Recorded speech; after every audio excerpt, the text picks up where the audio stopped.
नमस्कार. आज आपण बांधगाव येथे पोखरा अंतर्गत जे पाईपचे लाभार्थी आहेत त्यांच्या शेतामध्ये आलेलो आहोत व्हिजिटसाठी. आणि आमचे लाभार्थी आहेत प्रेमानंदजी तागडे, हे सुद्धा आहेत. हे आपल्याला या योजनेबद्दल त्यांना लाभ मिळाला त्याविषयी ते माहिती सांगणार आहेत. तर माझे नाव प्रेमानंद तागडे.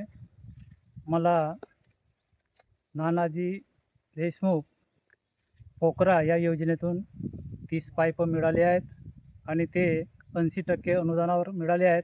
तरी सर्व कास्तकारांनी पोखरा ह्या योजनेचा लाभ घ्यावा अशी मी सर्वांना विनंती करतो आणि धन्यवाद. शेतकरी बंधूंना विनंती आहे की नानाजी देशमुख कृषी संजीवनी प्रकल्प जो आपल्या जिल्ह्यात सुरू झालेला आहे आणि जवळपास 532 गावं या प्रकल्पात आहे. प्रकल्पामध्ये सद्यस्थितीमध्ये एक नवीन ऑप्शन आपल्याला मिळालेला आहे, ज्याचं नाव PCBDC म्हणून आहे.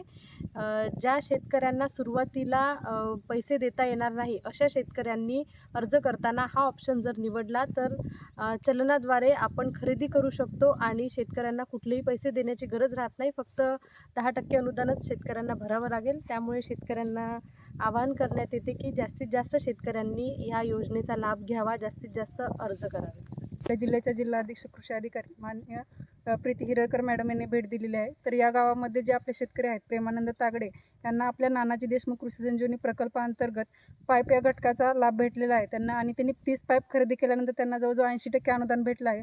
तरी इतर आपल्या तालुक्यातील सर्व शेतकरी बांधवांनी CBDC प्रणाली, ड्रीप आणि स्प्रिंकलरसाठी आणि बाकी सर्व पोखरामधून ज्या काही योजना आहेत याचा लाभ घ्यावा. धन्यवाद. या प्रसंगी माननीय जिल्हा अधीक्षक कृषी अधिकारी प्रीती हिरळकर मॅडम ह्या आलेल्या आहेत आणि पोखरा ही योजना पूर्ण जिल्ह्यामध्ये सुरू आहे.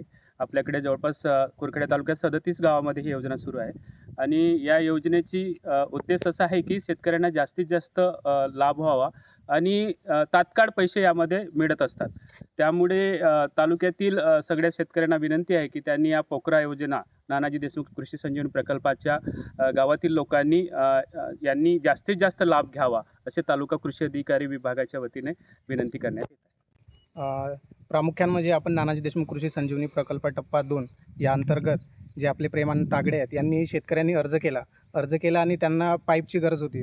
तर त्यांनी पाईप घेतल्यानंतर त्यांना लगेच 8 दिवसाच्या आत त्यांना सबसिडी जमा झाली. त्यामुळेच आमच्या तालुक्या कुरखेड्यातील सर्व शेतकऱ्यांना हेच सांगायचं आहे की आपण पण या पोखरा योजनेअंतर्गत लाभ घ्या आणि लवकरात लवकर सबसिडी मिळवून आपण त्याचा उपयोग करून घ्या.